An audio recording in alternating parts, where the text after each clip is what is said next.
electric wavy when I turn it on.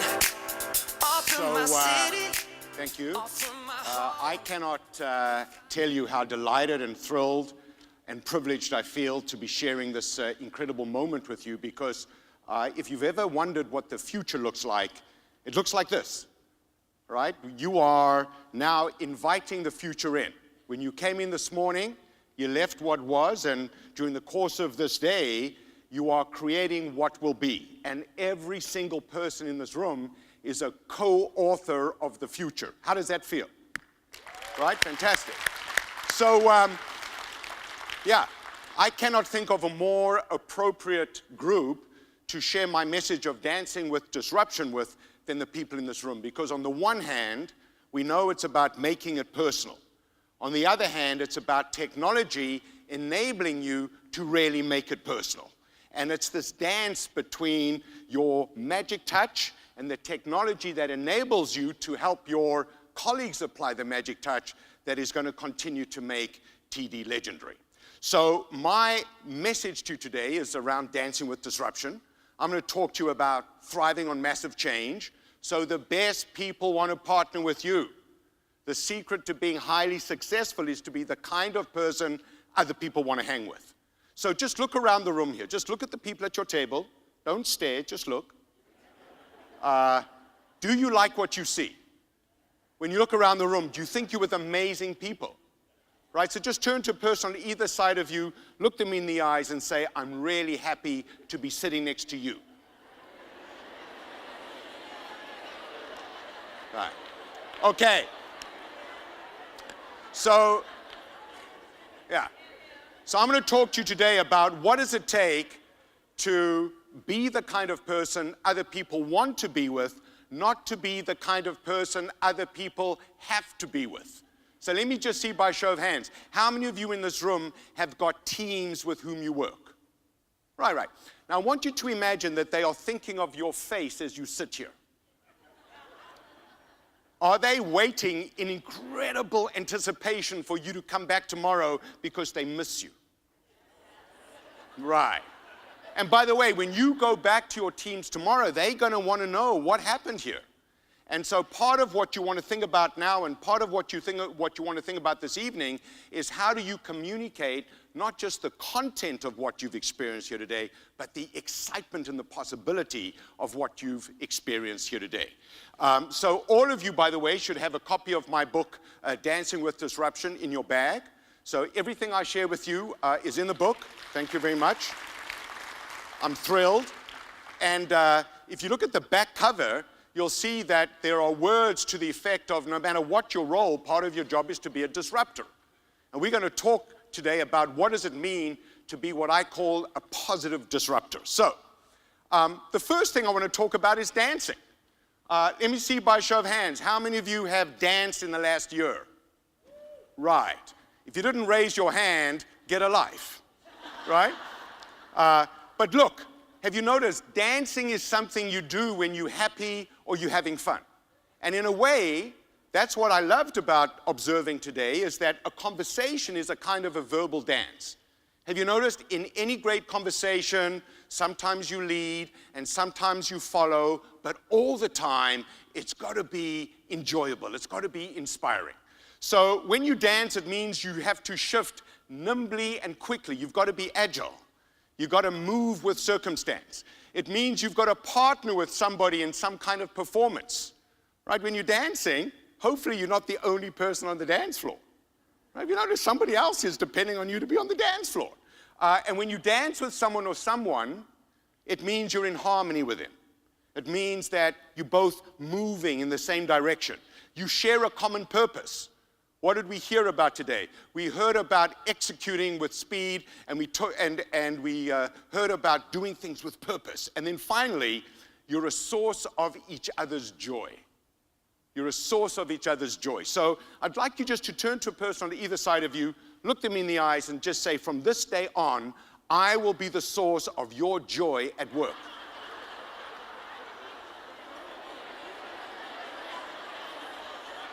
Right. By the way, okay, come back to me. right? Part of what I've heard, the entire team that presented to you from the stage here today is they've made a declaration. And when you make a declaration, you put it out there. You're saying, this is who we're going to be, this is what we're going to be. So when you tell other people that you will be the source of their joy, you want to act like that. Let me just see by show of hands. How many of you in this room have never seen Mike Lipkin present before? Can I see by show of hands? All right, all of you. Not that many people know how well known I am, right? But here's what I want to say. If you've never seen me before, then you will form an opinion of me based on the next 40 minutes. And that 40 minutes will influence your perception of me for a lifetime. And based on the next 40 minutes, you're going to tell your friends that they should read my books or watch my videos or come to my talks or not. So this is the most important talk I have ever given in the history of me. Because I'm here and you here, and this is the only moment that matters. So tomorrow is the most important day ever. And the day after that is the most important day ever. And the conversation that we're having now, most important conversation ever. And by the way, this works in the workplace and the home space. Let me just see by a show of hands, how many of you are in a lifetime relationship with another human? Okay, most of us. Now, let me ask you this. When you're with your partner, do you talk to this person like every conversation is a gift? Like every conversation is a once-in-a-lifetime opportunity to really get closer to another person? Right. In fact, let me ask you this. Have you told this other person how much you love, adore, and admire them today? Let me see by show of hands. Okay, not that many hands. So let me just share something with you. If you are not telling this other person how much you love, adore, and admire them, maybe somebody else is. Right? Just a wake-up call, that's all. But look, the same thing applies in the workplace. Why do the best people leave? Why do the best customers leave? Not because of the great screw-up, but because they feel like they're not getting enough attention, enough recognition, enough admiration. In fact, how many of you in this room have to turn to your boss every day and say, stop with all this appreciation? Right? We never get enough. So what I heard John say at the very start of this day, and I think it's appropriate that, you spoke about Bravo just before I got up here, is that the real currency that we all are endeavoring to earn every day is recognition, admiration, which goes way beyond respect. Respect is a given. Beyond that is what attracts and retains the best. Does that make sense? Hello? By the way, this is not TV. I can see you, right? All right, so we're talking about disruption here. Now, what is disruption? Disruption is radical change that shatters the status quo. And, as part of this group, you are in the business of radical change. But you are on the front end of that change. You are the ones who are doing the changing. Now, disruption can also be a crisis that rewards the fast and punishes the slow. Right? So the big do not eat the small, the fast eat the slow. And then here's the sentence that I want you to focus on. Disruption can also be a person that precipitates a fundamental shift in thinking, action, and consequences. Now, over the next few minutes, I'm going to share with you some world-famous figures, but every person in this room, in your space, is expected to be that disruptor. There are about 430 to 450 people in this room. And I want to ask you this question. What would happen if each person every day took a small step forward? What would happen to the success of a group as a whole? The group would thrive. So everyone every day is responsible for taking one small step forward. You know what they say? One small step for you, one big step for TD. So just turn to a person on either side of you and say, let's take a small step together. Say it like you mean it. All right. Okay, so look. I don't know how many of you study what's going on in France, but this is my hero. Emmanuel Macron, just under 2 years ago, he didn't even have a political party. He started a political party from scratch. He had never run for elected office. He was going up against politicians in what could be the most hierarchical political system on earth, and he won. He won because he introduced a new level of optimism. He is an incredible disruptor. And the other reason why I really admire him is for what he's achieved at such a young age. He's just turned 40. And by the way, his wife is about to turn 64. Seriously, you should read this. This is an amazing story. He first met her and fell in love with her when she was his teacher at school. Talk about a schoolboy fantasy. And then he hung in there for like 20 years, man. And he got what he wanted, right? So here's what he says, and I think this statement applies as much to the people in this room as it does to the people of France. He says, everyone told us it was impossible, but they didn't know France. There are moments of great acceleration of history, and I think we are living through one of them. And trust me when I tell you that the vast majority of clients with whom I am working are not even dreaming about what you're already executing. So sometimes when you're in an amazing environment like this, it's easy to think this is normal. This ain't normal. This is really ahead of the curve. But the price that you pay for being in this room is you have to be the best in order to run with the best. So do you believe that you are the best? Yes. Perfect. Okay, so here's the thing. We are all living through a time where there is greater focus than ever before on getting much more out of much less.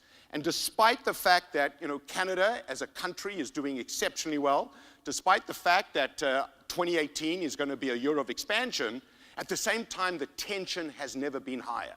We see three trends in our work. And I work with a large research company, so the first trend we see is that people are really tired. Not the people in this room, outside of this room. And people are really anxious about the future. And number three, people are really overwhelmed by the challenges coming at them because they're not equipped to handle them. They're not as focused as you are on dealing with tension. So here's what Clayton Christensen, who's a professor at Harvard University and one of the key thinkers around disruption, here's what he says. The breakthrough innovations come when the tension is greatest and the resources are most limited. That's when people are actually a lot more open to rethinking the fundamental way that they do business. And so the cool thing about your industry is you've got amazing competition. Your competition is world class, not just your traditional competition, but all the new competition coming in. So every single day, I want you to wake up and I want you to say, yes, thank God for my competition. They're making you great. And so it's in these times of disruption and change that people are most open to new ideas. When people are too successful or when things are too stable, they don't feel motivated to change. The time to change is when you're ahead of change, just the way you are now. Does that make sense? All right, great. And by the way, if we can take the lights up, just let's have the lights brighter. I don't want you to be sitting there in semi-darkness, because round about now, exactly, thank you very much. Round about now, it's kind of mind over body. How many of you feel like exhausted from the activities today? Come on, be honest. Of course you are. By the way, if you don't feel exhausted, you haven't played full out. And I've watched all of you, you've played full out. You've had some conversations that have made your brain tired. Tomorrow you're going to have a headache for the right reasons. Right? You're going to think back about how you were stretched today. You're going to think back about the challenges that were put to you today. And you're going to wake up ready for more. Right? So, now's the time to really step up and close strong. So, here's the choice we all have in times of disruption. You can either be the disruptor, the person or the organization introducing change and leading the way, or you can be the opposite of a disruptor. What's the opposite of a disruptor? This is the interactive part of the program. What's the opposite of disruptor?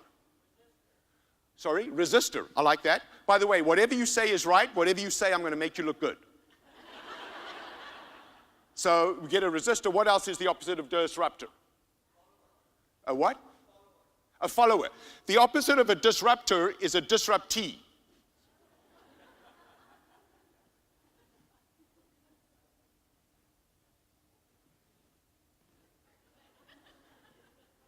So this is where you get to show how you can dance with whatever happens, right?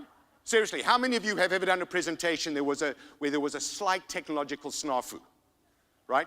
The audience or your colleagues or your customers are going to judge you on how well you roll with that snafu, right? So for me, I could give you this whole thing in the dark, If you woke me up at 3 o'clock, I could give you this talk. This is just an accoutrement to my message. Was it? It was planned. So here's the thing. If you're a disruptee, someone else is doing the disrupting. And I can tell you out there are a whole lot of people looking at you and feeling like a disruptee. So just turn to a person on either side of you and look them in the eyes and say, congratulations on being a disruptor.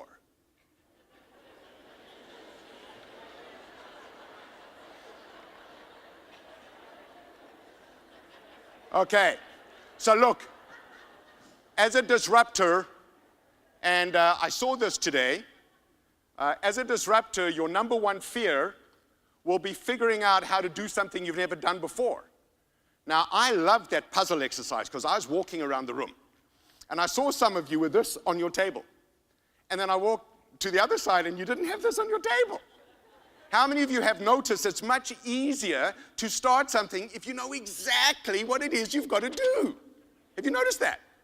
Right? Now, what's the challenge that you all face in this room? You don't know exactly what the end result's going to look like. It's iterative. You saw that word today. As you take one step forward, you're going to take another step forward.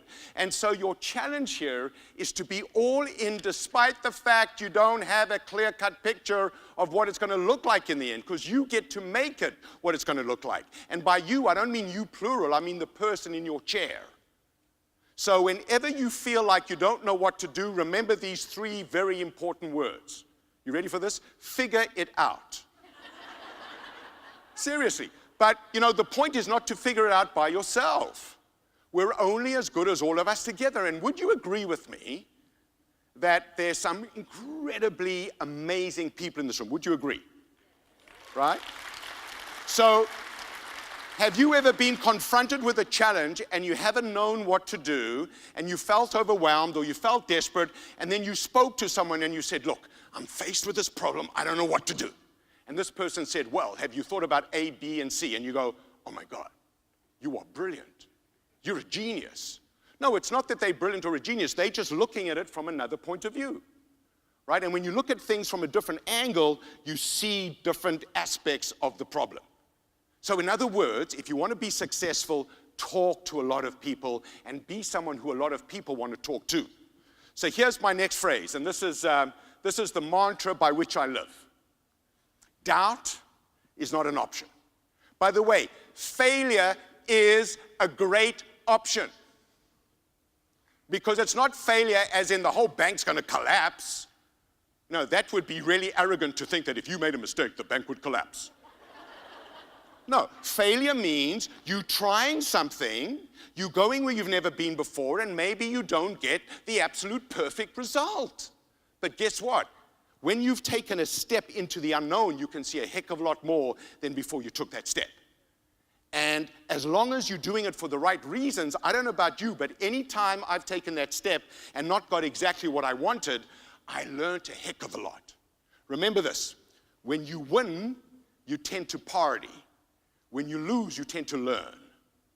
So you want to know this, winners will always lose more, winners will always lose more than losers. Why will winners always lose more than losers? Because they're doing more things. Does that make sense? Some of you are going, I don't know about that, Mr. Lipkin. I was raised to believe it's not good to lose. I was raised to believe that no is not a great word. How many of you have ever heard the word no? How many of you would agree with me, you're going to hear the word no a lot more than you're going to hear the word yes? Mr. Motivator here gets 9 no's to every yes. Right? 90% of the time, someone's going to go, you're not the guy, Mr. Lipkin. And I go, yes. Why? Because I know I've got to get through the no to get to the yes.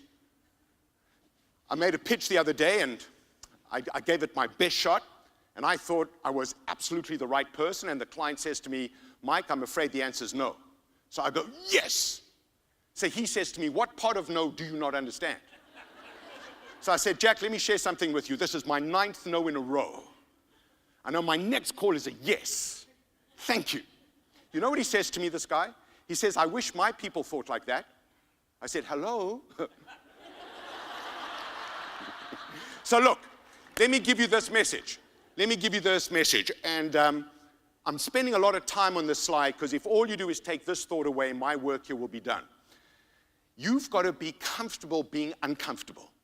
You've got to be able to talk with confidence and conviction even when you're doing something for the first time.